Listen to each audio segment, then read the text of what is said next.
Live here on this Friday, huge recruiting weekend coming at you in Baton Rouge as a who's who. A lot of faces will be in town, including the number one quarterback in the country, Bryce Underwood from Michigan, as he'll make the trip down. I believe he's flying in tomorrow morning as his team has a regular season game here on this Friday night. Shea Dixon, who covers recruiting for On3, does it as good as anybody out there, man. If you're looking for recruiting information, Shea and the crew have it cornered. Their team of people like Sammy Speaks, Billy Embody, and Shea doing great work over there. Matt Brune, the post-game podcast is a great listen. A must. As Thank well for the crew over at On3.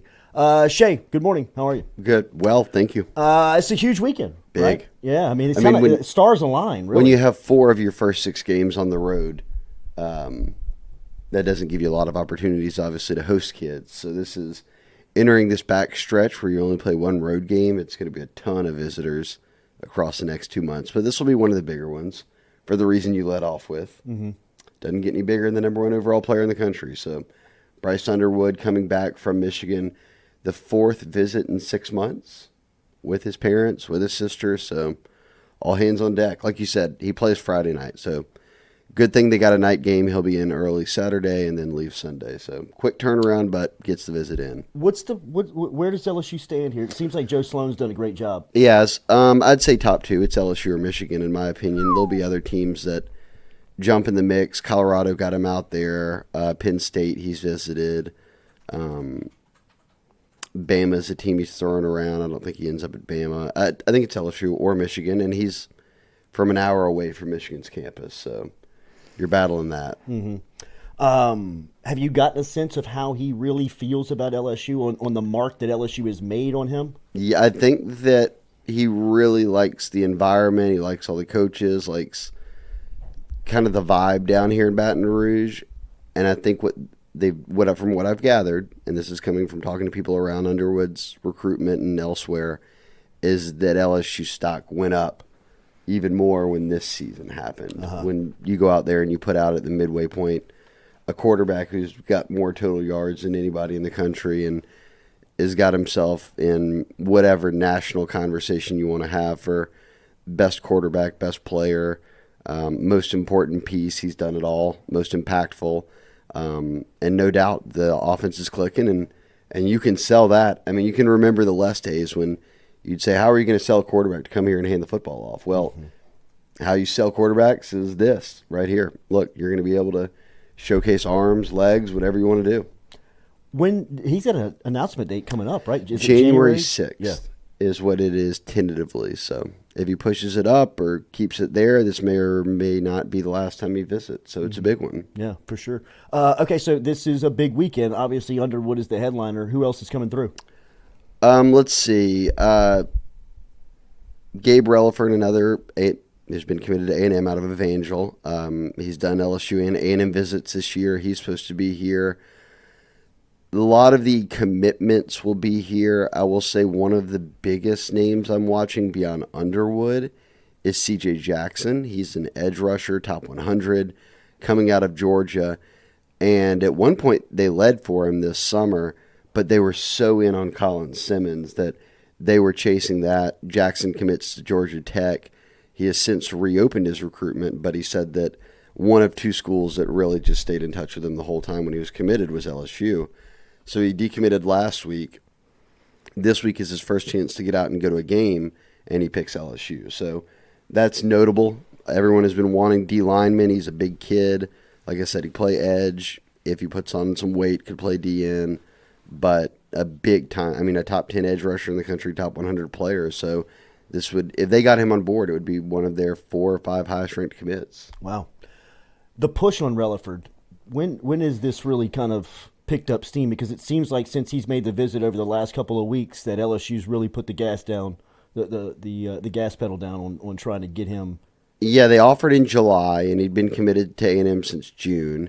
And then the first opportunity they had to get him on campus was that opener against Grambling State. He was there. And then, like I said, when you play 4 of 6 games on the road, you don't have a lot of opportunity to get guys back. So if he does show up, if he is down here this weekend, that will be telling because if you're locked in with a school, then you really don't visit other teams, not multiple times especially. And they need D linemen bad. That's the reality of it, and he's the best D lineman in the state, in my opinion. So it's an important weekend. I have him over Dom McKinley if I'm an LSU fan on my wish list. Really? Yeah, he's that good. Wow. He was awesome as a junior at Evangel, and he's tearing it up as a senior. Well, I was saying on the show earlier this week, I've been watching the Evangel documentary on Hulu, and it's his junior season. Yeah, correct. And you can see, like, he takes off like a rocket ship, man. And Shay, I don't mean this in any begrudgingly ways, but what did they need to see on him? I think they wanted him to come to camp because, I mean, a lot of guys on film you can pop, but what are your measurements? What do you run? These are things that every college checks out, and he had not camped yet, so they were waiting on that in June. That didn't happen. Simultaneously, he commits to A&M. And I think just by the time July rolled around, it was like, okay, either we're waiting to see him as a senior or we need to do this now. And it was, let's go ahead and offer him now. Oak Grove athlete, PJ Woodland. Yeah, is he still committed to state? He had been committed to state for a bit. He'll be in. Like I said, a number of in-state guys will be here. Notable here, Caden Durham and Decorian Moore, who played last night, now have an open Saturday. Both those guys will be here. The Duncanville kids, you want to get them around as much as possible. And then Harlan Berry, the number one running back in the country, coming out of St. Martin's, will be here. So think about this. You'll have Decorian Moore, a 5-star receiver for next year, Underwood, a 5-star quarterback, and Harlan Berry, a 5-star running back. Wow. All of them could finish number one at their position. Certainly, I feel very confident Berry and Underwood will.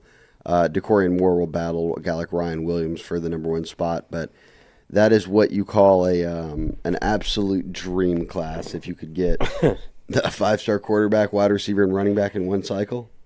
And I know DK Moore is, like, Texas is turning up the heat on him, right? And they always have. And he committed despite that. And look, Colin Simmons is going to Texas, but Caden Durham's going to LSU. I think DK's wanting to do what he wants to do. He grew up idolizing Odell Beckham. And right now, look, we've talked about it on the show before.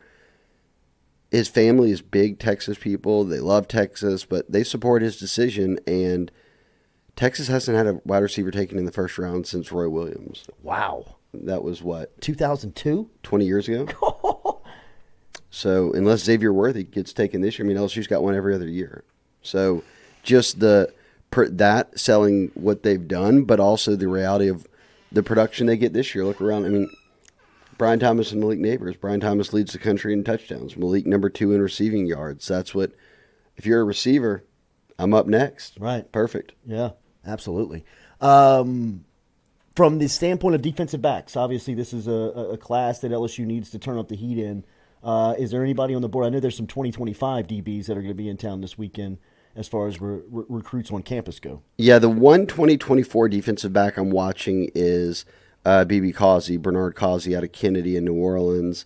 He's committed to Ole Miss, but LSU offered him after seeing him as a senior. He's looked really good. He's had a really good senior season.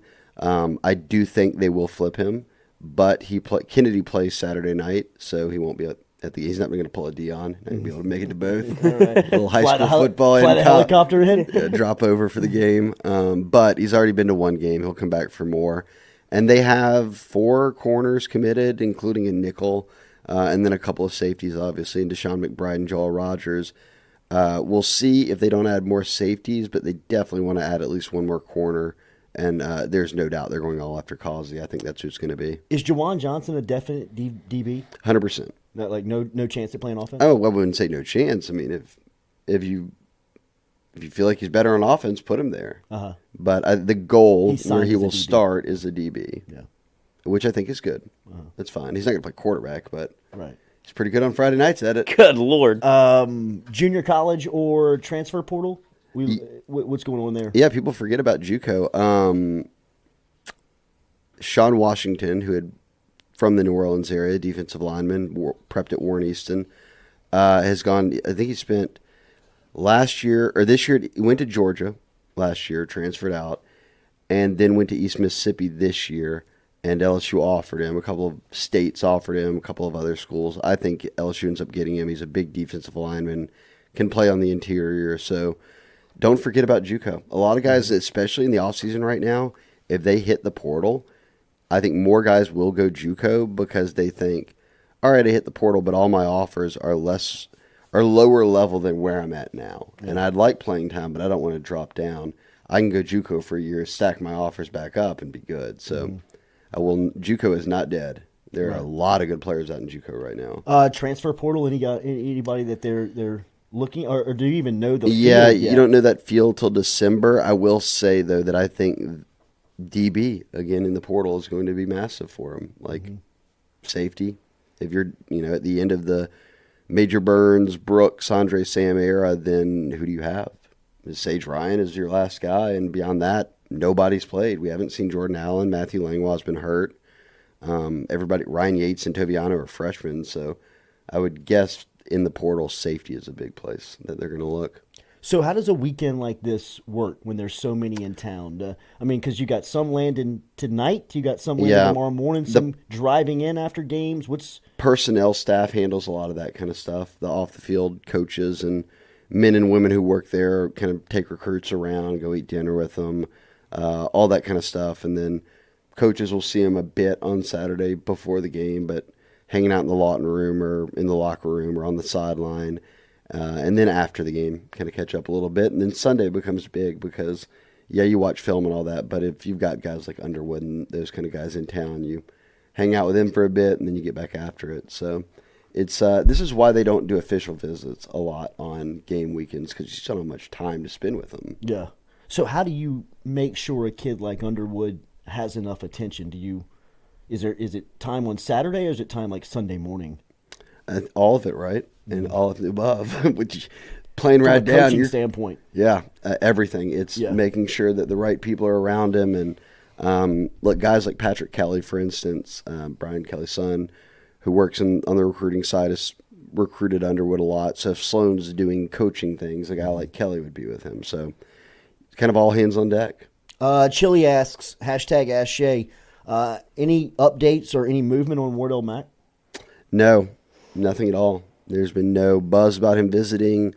I know there was buzz around him visiting FSU maybe, but it just doesn't seem he's interested. So I'd expect that he's going to leave the state. He is still committed to Florida. So for right now, that's where he's headed. I've heard no other buzz about it. Wow. Thanks for tuning in to our premium LSU content right here on YouTube. If you want more of it, subscribe below.